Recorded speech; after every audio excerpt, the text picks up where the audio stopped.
العالمين والصلاة والسلام على خاتم النبيين والعاقبة للمتقين. Assalamu alaikum wa rahmatullahi wa barakatuh.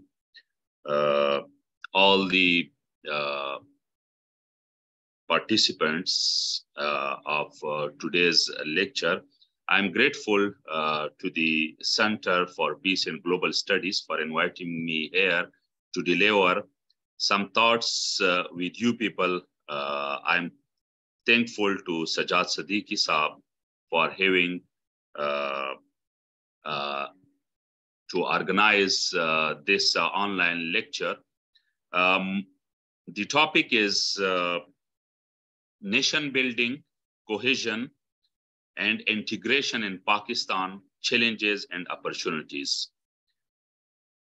This is a widely debated topic throughout the world, especially here in Pakistan, because there are various approaches and understanding that what is nation or what is nation, a state or statehood, and what is the nation building. So this is important, especially in the current circumstances of Pakistan, if we see that half our country that is changing, or what kind of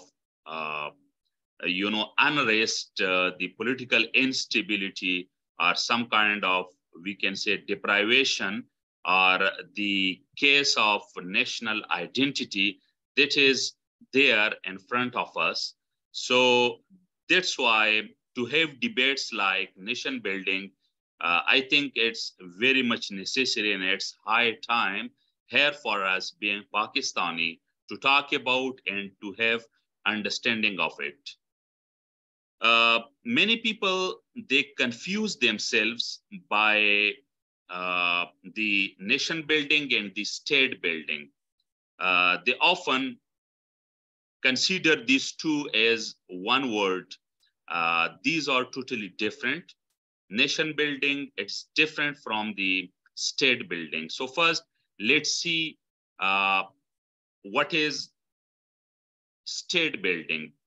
Actually, state building is to enhance the capacity of a state to be sovereign within its territories, to have strong institutions, politically, economically, culturally, religiously, ethnically, socially, it should be viable, to have a sense of cohesion, and the state institutions, they should be in a position to deliver.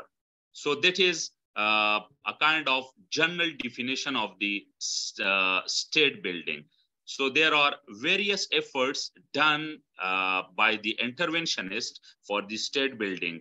Of course, in a recent history, if we see, so after the World War II, have the United States and the allied vectors, I mean the British, the French, and the Soviet Union, they tried for state building in Europe and also in Asia.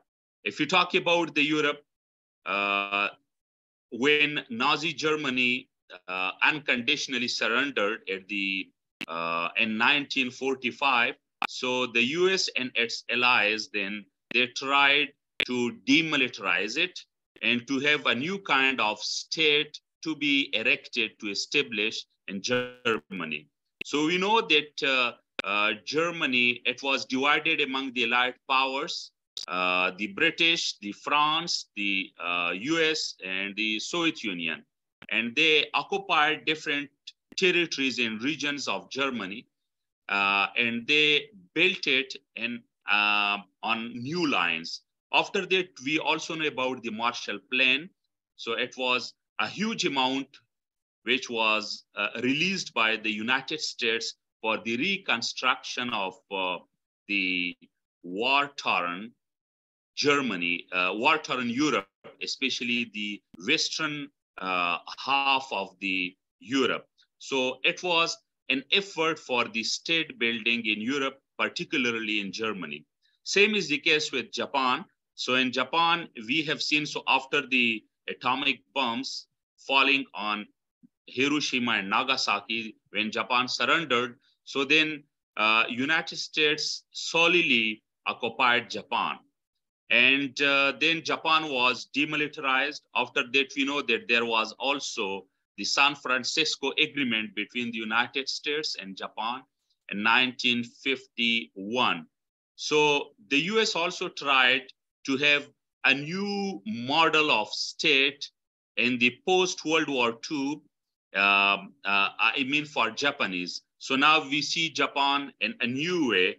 I mean, it is not expansionist, it is not militarist, it has no military adventures in the post-World War II era. Now it's peaceful, it's developed, and it's technologically very advanced.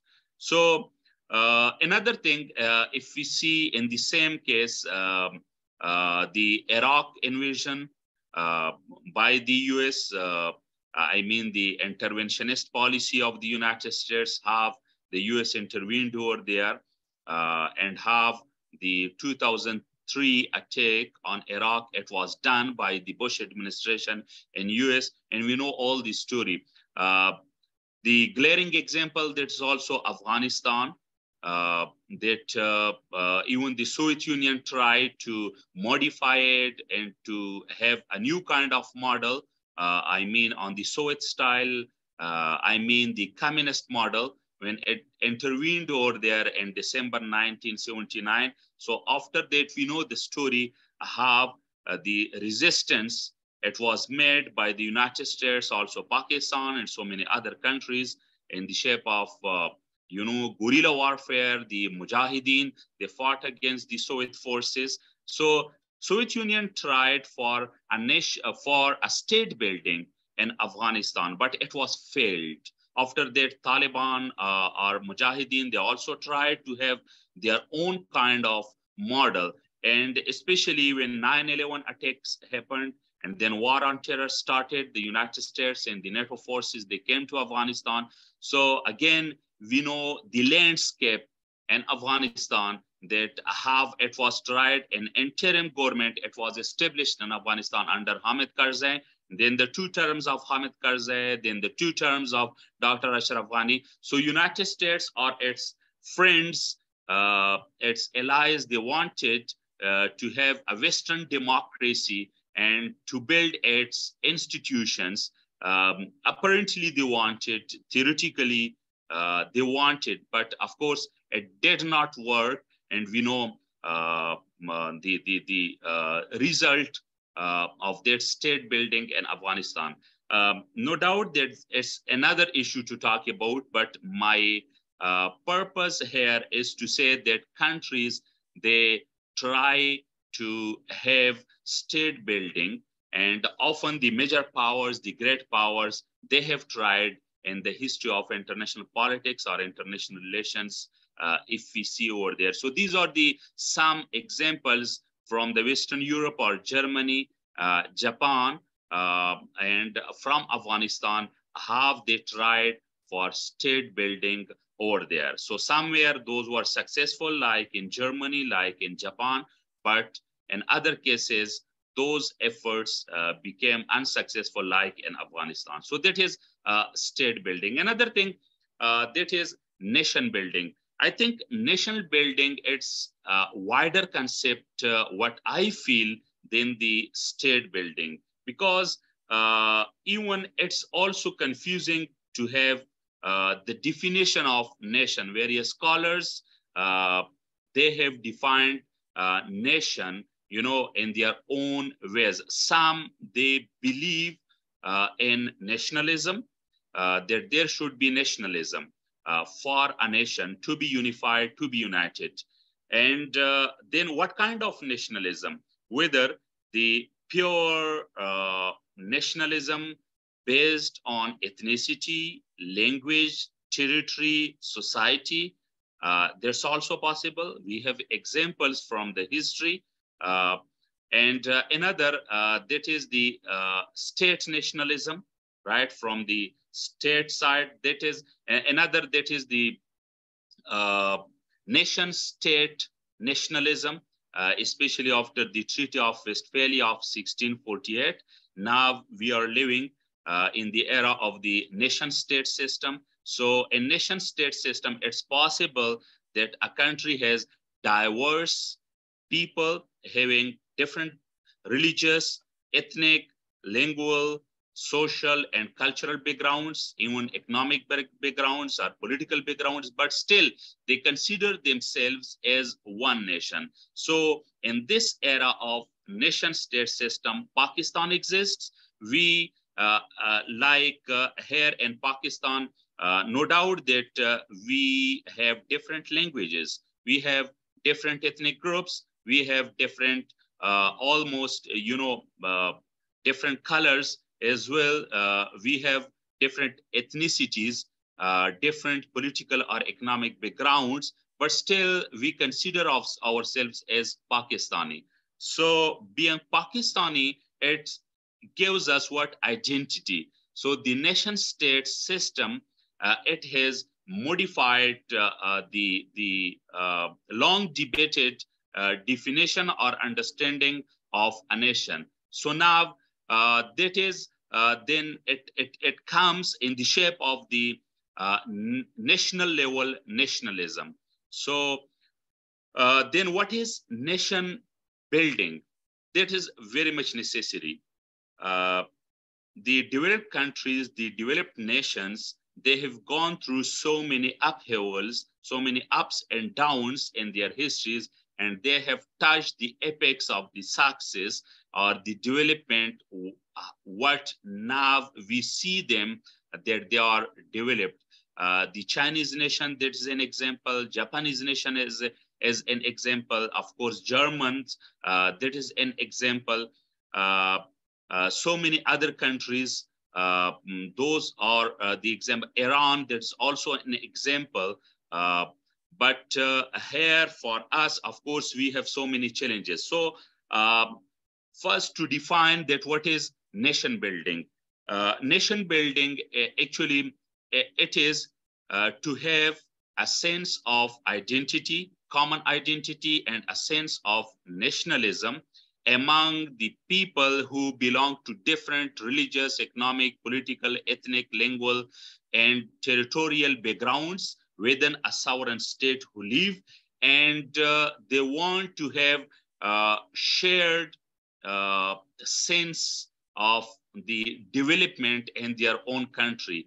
They want to not to be deprived on the basis of the religion or sect or territory, an area, or their culture, or their any kind of background, language, or ethnicity. So then it's called nation building.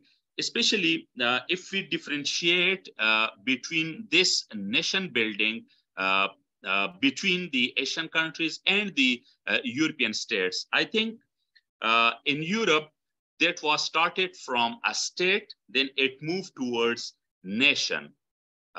Sorry, in Europe, it was started from nations, then it moved towards state. So we know that the colonial powers, mostly they belong to the Europe. So they also wanted to impose their own living standards, their own lifestyle on their colonies as well. For example, here in Pakistan, we have examples. The British colonies, they speak English language fluently. French colonies, they speak French. Spanish colonies, they speak Spanish language fluently, right? So it's a kind of influence what those colonial masters or colonializers they have on their past colonies. So in Europe, it was started from nations, that they were nations and they built their states for themselves. But in Asia, in the colonies are now in the decolonial period, what we see here in Pakistan, if you talk, so here that was started from state and it moved towards the nations. Like Pakistan was created in 1947. So it was created in the shape of a state. After that, we tried to have a sense of nation. So for the nation building, it's also necessary to have some kinds of symbols of unity, symbols of identity, like the national flag, national anthem, national curriculum, and so many other things. So then the rulers, they try to have their own kind of models, plannings, and programs for nation building. In Pakistan, various rulers, they tried, starting from Qaid-e-Azam Muhammad Ali Jinnah, how he envisioned that what kind of system should be there.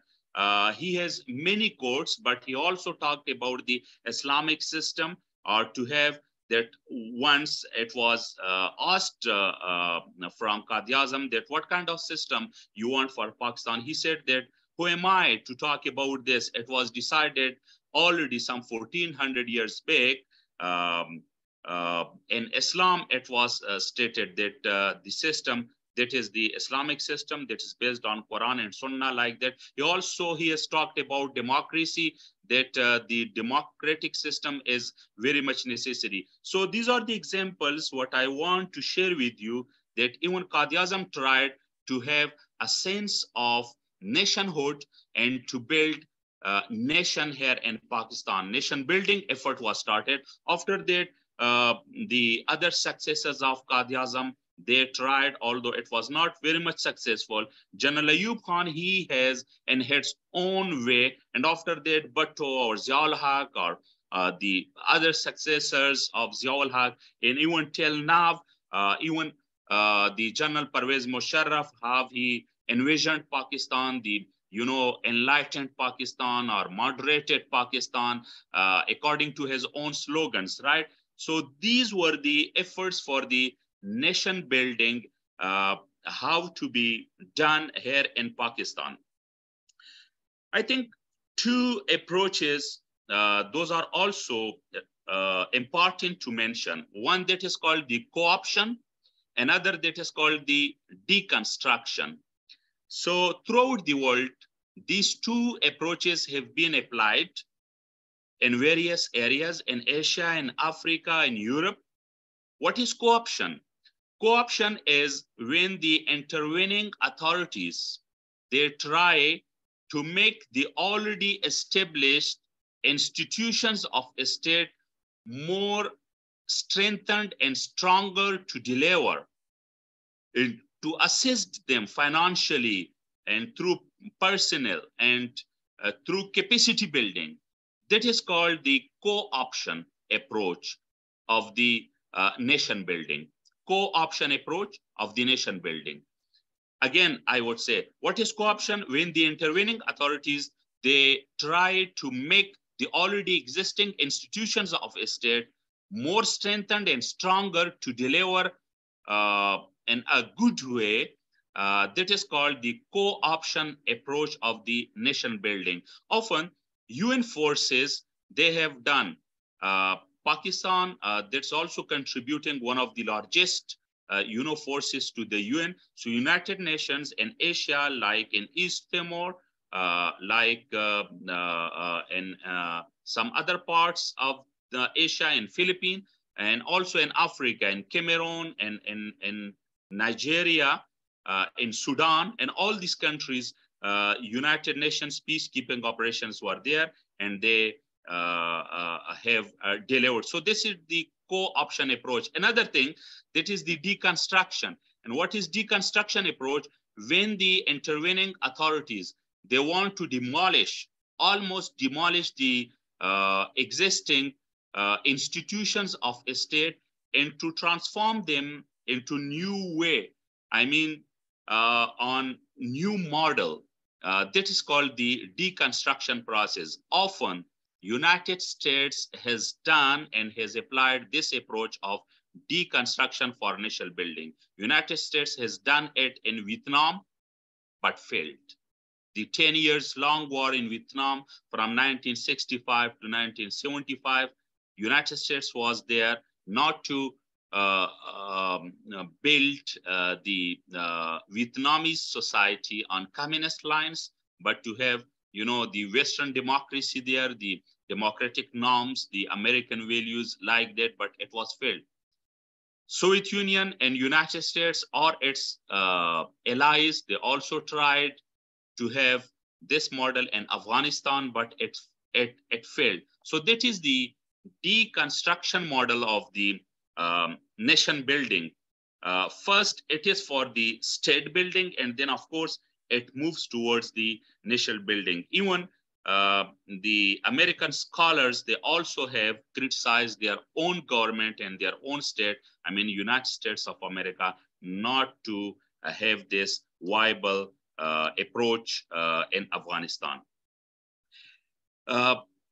Another thing, then I'm coming to Pakistan for challenges and opportunities and what we need to do about it. But to differentiate further, one is evolutionary approach, another is a revolutionary approach. So evolutionary approach, irtiqa, that it is a slow process, and with the passage of time and learning from the history to develop a sense of commonness among its own fellow beings, that is the evolutionary approach. And it has been mostly successful in the European states, but also there are examples even in the non-European world for this evolutionary approach of the nation building. Another, that is the revolutionary approach, and मतलब इनकलाबी जो सोच है, इनकलाबी approach है. Revolutionary approach is when the other intervening forces or authorities, they want to establish a new kind of model or a model according to their wishes. Like I mentioned about the US and Afghanistan, or Soviet in Afghanistan, or US and Iraq. So that is the revolutionary approach for state building as well as for the nation building. Now in Pakistan, nation building efforts have been done. No doubt, even the state building efforts, those were there in Pakistan. And for the state building, of course, let me tell you that state building and nation building, those are also interconnected with one another. I mean that these support one another. For nation building, you have to be, to have a strong state, I mean state building. And for state building, of course, you have to be that sense of a nation and nationhood. So nation building is also necessary for a state. Developing cities, developing ports, I mean the infrastructure development, the jobs opportunities, employment, I mean, education, health facilities, and all others, what are the needs and facilities of a human being, those are necessary for state building, but these are also necessary for nation building. It brings what? It brings cohesion. And what is cohesion? Cohesion, that is the bond of oneness. That is the bond of, to be united, that we are one, cohesion. And cohesion, that is also in many dimensions. I mean, social cohesion, religious cohesion, political cohesion, and so on. Integration, integration that has also so many dimensions. I mean, the regional integration through, like nowadays China is doing through the BRI, Belt and Road Initiative. Here example is CPEC, China-Pakistan Economic Corridor. So the regional integration, also the political integration, the economic integration, and so on. So in Pakistan, what are the challenges for us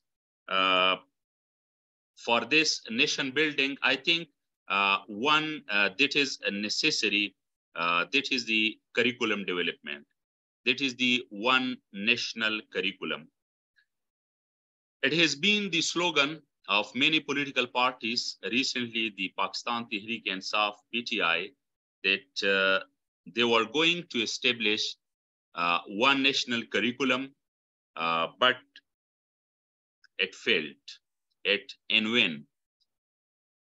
The one national curriculum that is important for a country, not to have the sense of deprivation, that all the categories and strata of the people, they feel one, they feel united, they feel, you know, that they are common, they share the same feelings and the same nationalism. So that is lacking in Pakistan. That's a challenge for Pakistan, how to tackle it. Of course, we have to do efforts. I mean, the rulers are representatives of the people who are there in parliament. They should work on it for to have more sense of nationalism in Pakistan. Another thing within this curriculum development or the national curriculum, what should be there? It is, I think, important question. So, you know, sometime if you try to have a Western model or a communist model or a model from another country or maybe a military model or something, you know, else, so then it creates problems.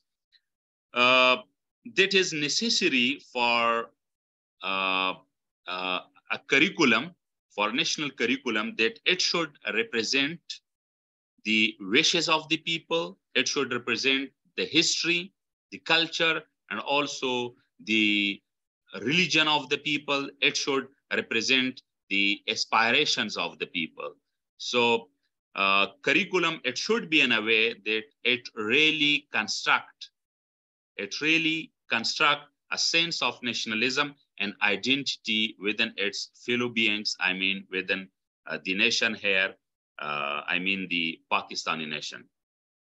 Another thing that is for political cohesion, of course, political stability is necessary. And for political stability, political awareness, political education, and the political system to be developed in a good way, that is necessary. But who will be ready? It is also a long process. I mean, it takes time. We have to educate ourselves. We have to educate our generation, our next generation, our youth, our young generation. We have to teach them about the political ideologies, political philosophies, Islamic political system, Western political system, communist political system, and all those things. I mean, the civic sense to be developed in them, that is necessary. Another thing, that even political parties, they have to organize such kind of debates and such awareness, especially in their own workers, that this is our state, and I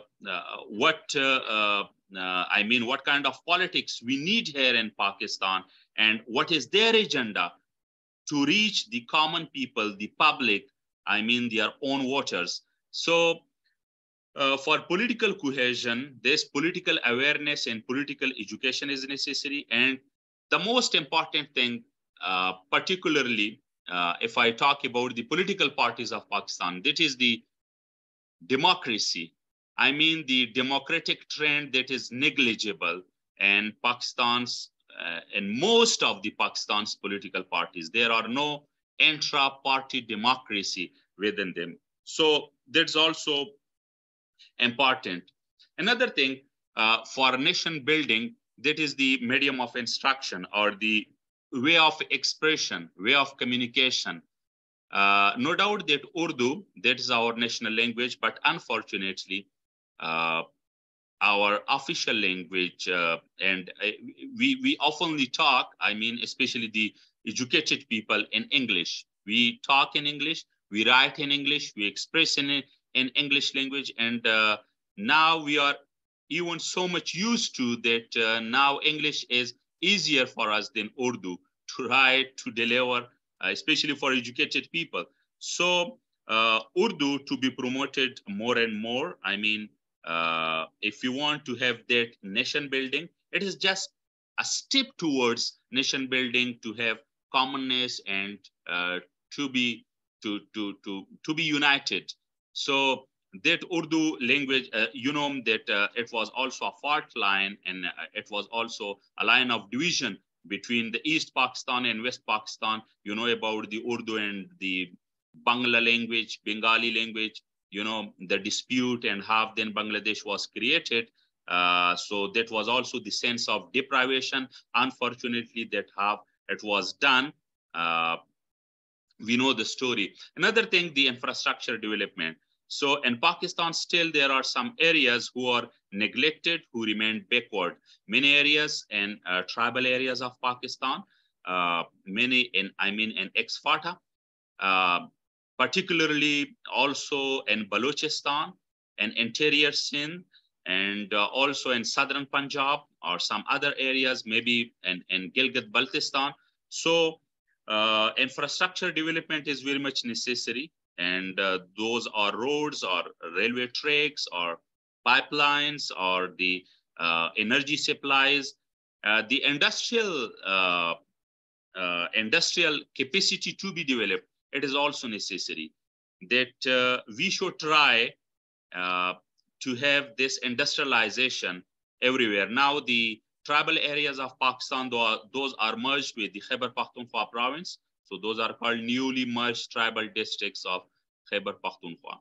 So those are rich in minerals. Balochistan is rich in minerals. Some other parts in Pakistan, those should be developed. And the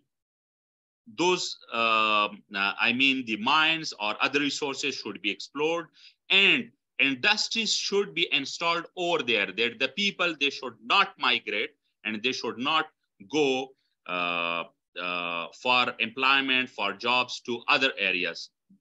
The industrialization is important, but industries should be installed over there. So it will remove, or it will minimize the sense of deprivation, and it will create more oneness and more national identity among them. Another thing that is what we have gone through and also going through now, that is the violence. So the violence is so much here, unfortunately, in Pakistani society. The political violence is there, religious or the sectarial violence is also there. After 9/11 and since the onset of the war on terror, we have seen an upward trend in this violence. So it is very much unfortunate, and we have to think about, we have to make our society, to make it on moderate lines. We should be moderated in this sense, that we should not go to one extreme. And what is necessary for this? I mean, the role of ulama, the role of the educated people, the role, I think, every person who belongs to any sector of the life and any sector of Pakistan, they should try. For that thing, what is necessary, I think, narrative building, to build narrative, to teach our youth, even to debate and to increase dialogue with one another, not to discourage dialogue, but to encourage dialogue at every forum and at every platform, everywhere, through media, and even in our homes, in our schools, everywhere in our society, to have dialogue. And we should understand that only, the differences, that is not a rivalry. We can differ from one another on arguments, but it should be peacefully. And this, for to be peaceful, peace education is also necessary. In many countries now, it is very much, a growing trend of peace education, that especially in the conflict areas and those areas which are war-torn, or those areas where the post-operation or the post-conflict activities are going on. So peace education is also there.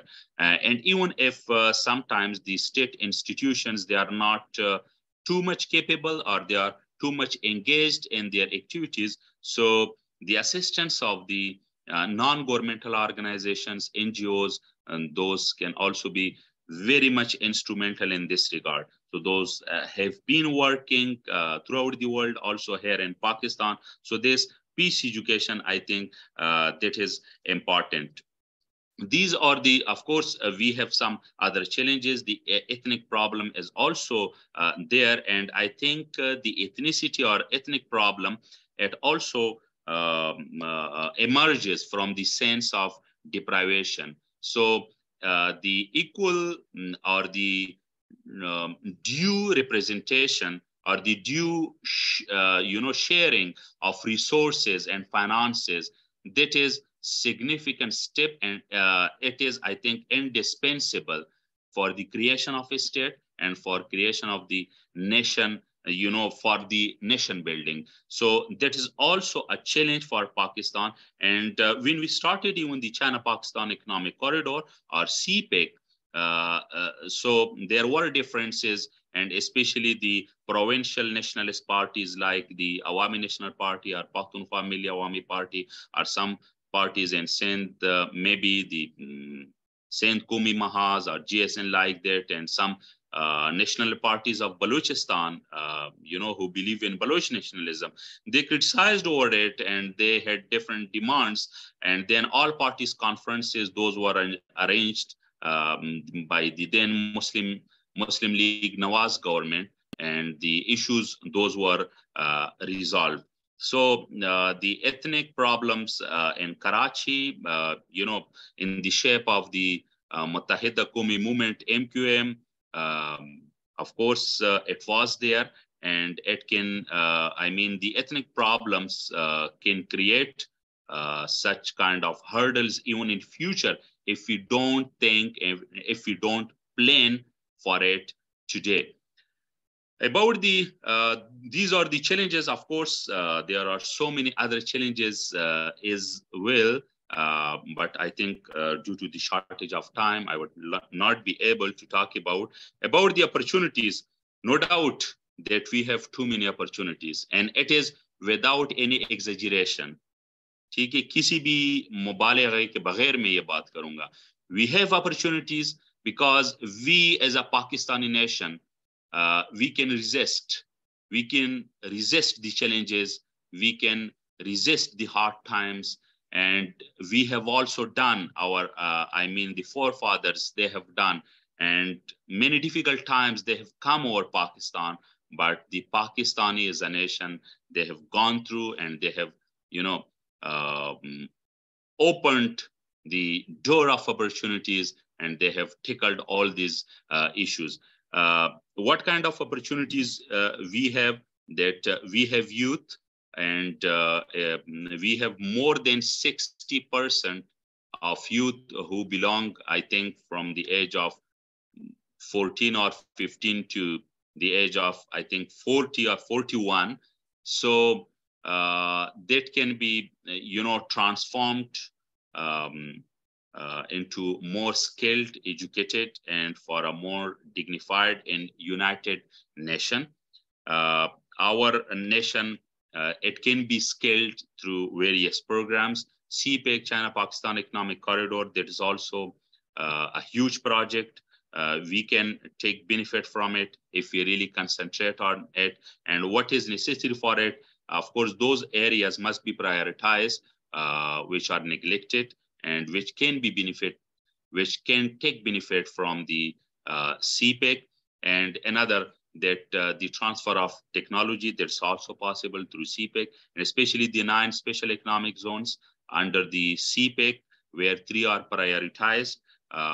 It can also help us not only to diversify the Pakistan's exports, not only to help Pakistan in making new markets in the world for its exports, but also for more Pakistani products, and even our industries, those can also be developed. But if we are really interested, if there is transparency, and if we really work on it, and it was a model where China has been developed after the 1978, the opening door policy of the dunk shopping, and China took start from these special economic zones and by the liberalization of its economy.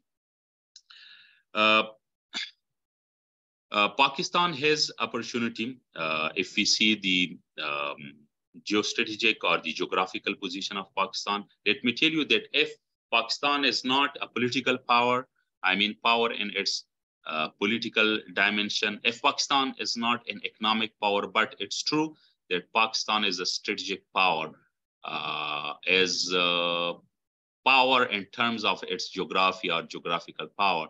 So if the superpowers, if the regional powers, major powers, they want to come here and they want to have partnership with you, it's not because of your economy or politics, it's because of your geography. So we have seen throughout the history of Pakistan, the alliance of Pakistan with the US, the SEATO and CENTO, and the afterward story, the Soviet invasion of Afghanistan, Pakistan's role over there, and the recent war on terror, where Pakistan played the frontline state role like this, and the non-NATO ally status, what was given by the US to Pakistan, and all these things, and even now the CPEC.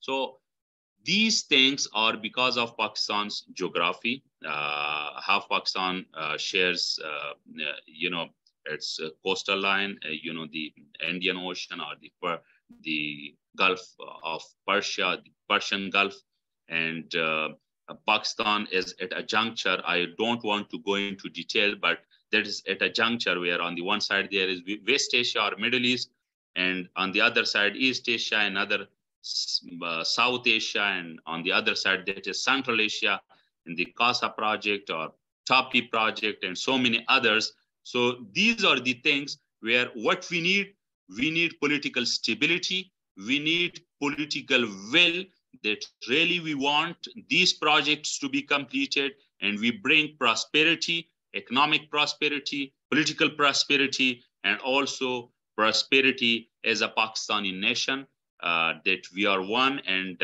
nation building is very much necessary here in Pakistan. We have problems, we have fault lines, but those can be overcome, no problem. If we are committed, if we have that sense, and if we really work for Pakistan, if we really work for our own fellow being, and if we really work for ourselves as Pakistani. Jazakumullah. Thank you very much. Jazakumullah khair. Thank you very much, Professor Khan, for giving us such important lessons.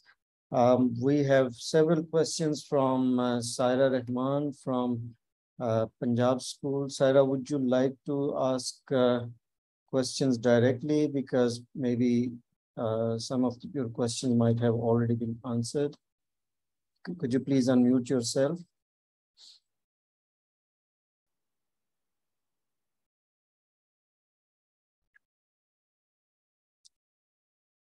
Okay, I think I can read some of those questions. The first one is, peace education is conducted by whom in Pakistan? Any institution in Pakistan who is providing peace education? Should I answer now? Yes, please. I think peace, what I know, as far as I know, peace education has not been started by any school or any institution in Pakistan for a long time period. But what I know, that there have been conferences and workshops done by the Pakistani institutions as well as by the non-governmental organizations on peace education, on the importance of peace education. Another thing, peace education that has been taught and that is being taught in Pakistani universities, where there is peace and conflict, Department of Peace and Conflict Studies, PCS, whose are there. And I think this PCS, it has been now, I think some in 5, 6, or 7 universities of Pakistan. So peace education is there as a course.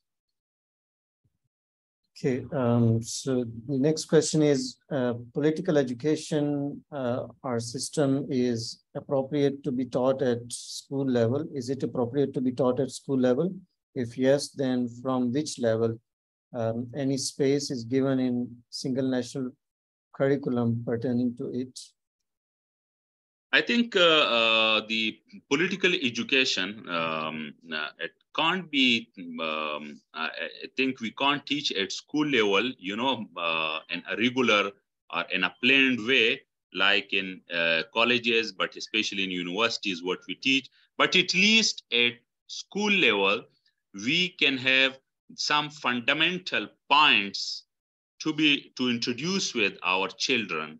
I mean, about the civic rights, about the responsibilities, about the even starting from home, that what kind of responsibilities we have and what we can do for our state. And this is our state. This is, if this state is there, so we are there, like that. I mean, to create more nationalism or more, you know, sense of the nationhood.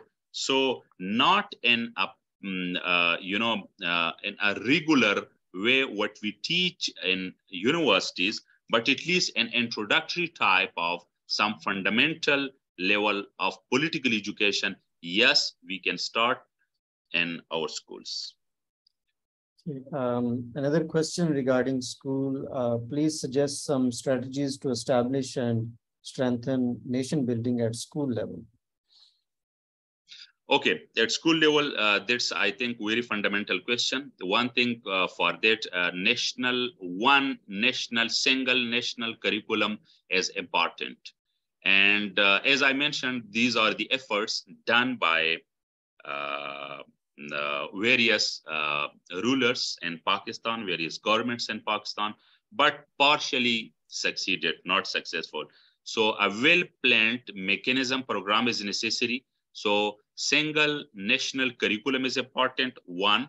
Second thing, the teacher education, I mean, teachers trainings and workshops, those are necessary for, you know, for more nation building, and they should be introduced and they should be equipped with all those instruments which are necessary for nation building. I mean, sense of nationalism and the common national identity. Third thing, what is necessary, you know, to have regarding this question, that is the to remove or to minimize the sense of deprivation.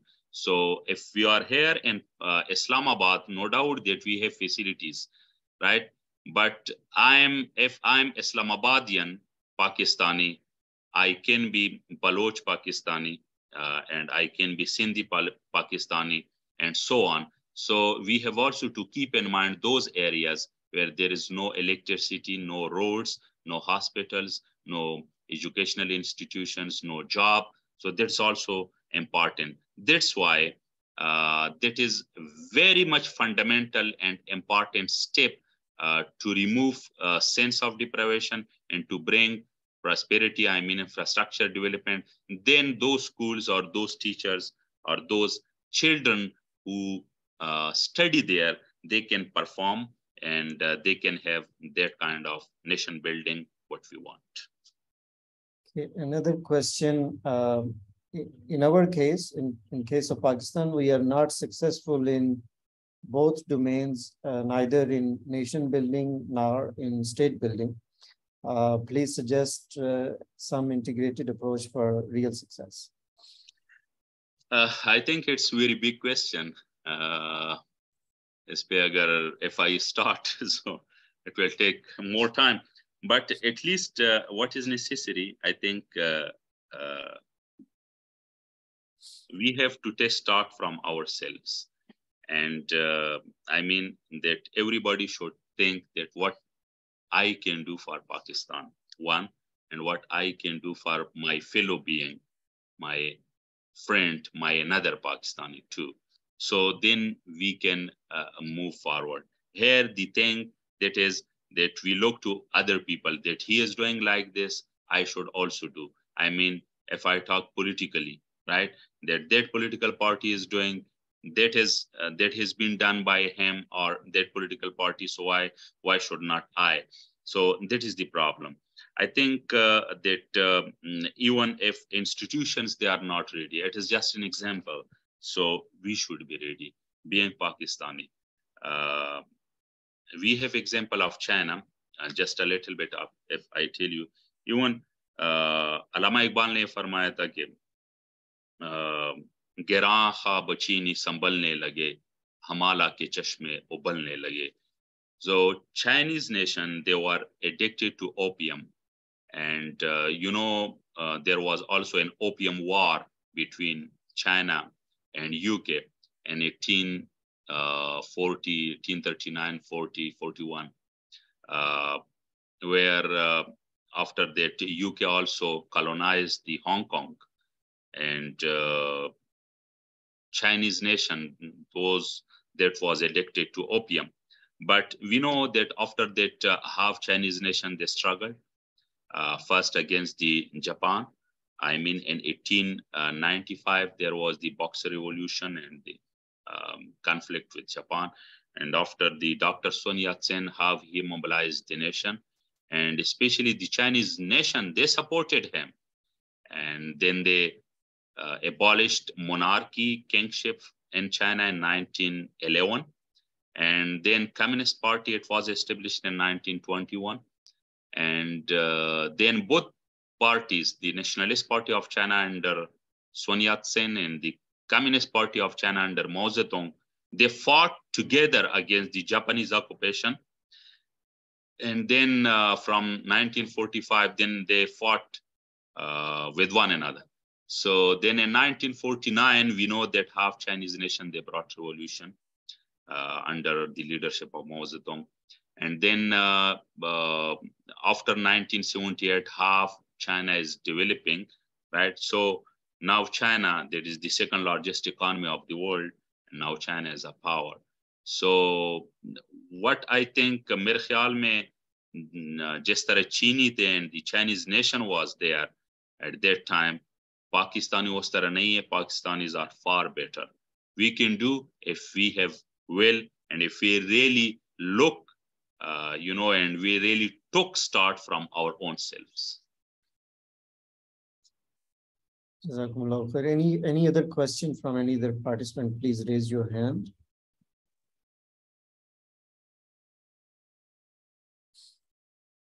Okay, while we wait for questions, we were discussing single national curriculum. Whenever there is an effort on single national curriculum, all the focus is on producing some textbooks.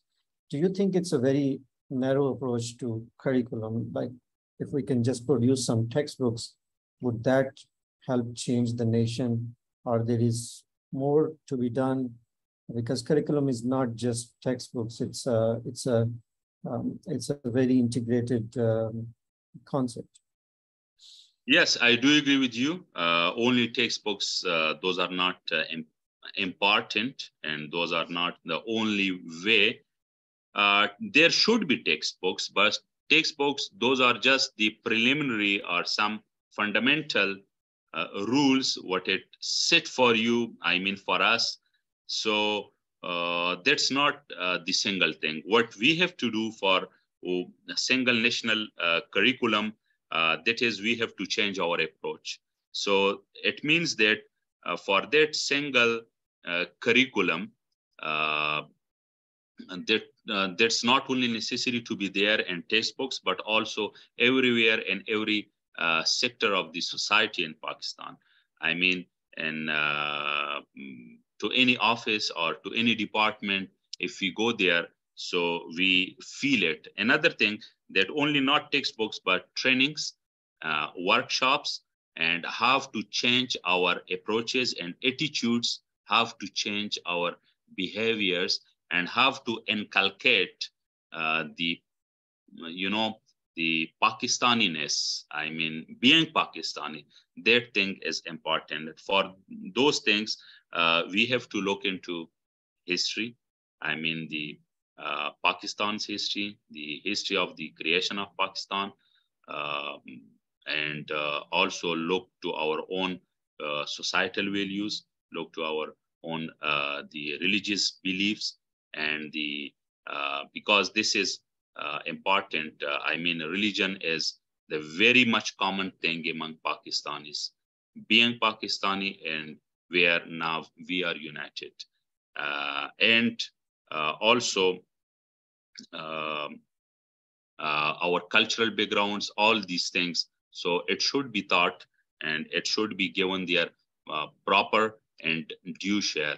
All the cultures in Pakistan, or the languages in Pakistan, those must be promoted. But at least one thing should be there, that Urdu, it is the national language. So everyone should be insisted, or in a way, they should be realized that Urdu is national language. Baki jo hain, your mother tongue, mother language, that's also important. And yes, uh, it can be and it should be promoted. Regarding the question of language, now people are moving from government schools to private schools, and they are very happy to accept English as their medium of instruction. And we saw in the past that even the government schools, they started advertising themselves as government English medium schools. So it's a problem that is so deeply ingrained in society now, that if you establish a very good school and call it an Urdu medium school, people wouldn't even be interested to send their kids to those schools. So yes, I endorse it. And it is a problem since the creation of Pakistan. It is a problem where we have not been able to tackle it. Frankly speaking, we have not been able to tackle it. And it is a problem of colonialism, that even in this decolonial period, we have the same legacy. But let me tell you, English is important language. It is international language. It is, I think, the widely and the most spoken language in the world. But it doesn't mean that advancement or development, it is due to English. I have been in China. The Chinese people, rarely they can speak English. And even the Chinese professors, the PhD doctors, and very high profile professors, even they are hardly they can speak English language. But if you look to China, the Chinese politicians, they hardly speak English. But look to China, half China has been developed. Same is the case with Korea, South Korea. Same is the case with Japan. They hardly speak English language. Even as compared to Pakistan, Pakistanis, they know more English. What is important, that is the sense of nationalism. And that is unfortunately lacking here in Pakistan. And for the sense of nationalism, as I mentioned in my lecture, language is important. I mean, the national language. So I do agree with you. We have to promote it, and all the means and mechanisms, what we can do, we can and we should.